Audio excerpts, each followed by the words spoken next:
મિત્રો આ 90 HP એગ્રીન કંપનીનું મશીન છે આપણી જોડે અને આ શ્રી અક્ષય ડાંગર છે.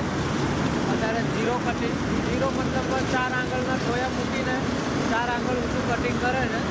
અત્યારે રાતના 10 વાગ્યા અને તો પણ મશીન ચાલુ છે આપણા ફાર્મ ઉપર. જો આની સિચ્યુએશન 90 HP એન્જિન છે, 6.5 ફૂટનું કટર બારવાળું.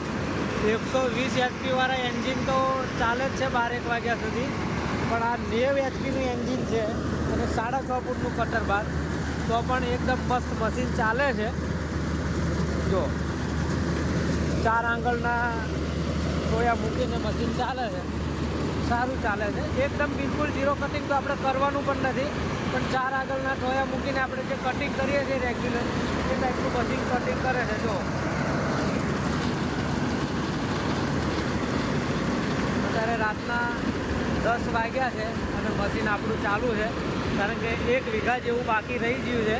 હવે આટલા વીઘા માટે જો અત્યારે અહીંયા કામ ના કરીએ તો સવાર પાછું મશીન 10 વાગ્યા સુધી ચાલુ ના થાય, કારણ કે આખી રાતનો ઝાકળ પડેલો હોય એટલે સવારમાં 10 વાગ્યા સુધી મશીન 10-10:30 સુધી મશીન ચાલુ ના થાય. 10:30 ચાલુ કરીને મશીન કાપવા રહીએ તો ટાઈમ બગડી જાય. સવારે એક બીજું મિત્રનું મોટું ખેતર છે અને એનું કાપવું પડે એવું છે કાલે, એટલે અત્યારે અહીંથી મશીન કાઢી લેવાનું છે આપણા ફાર્મ ઉપરથી. જો લીલી પરાળી પડે છે એટલે વીઘાય છે, અને રાગે વીઘા જેવું કાપવાનું છે તો કાપી લઈએ છીએ.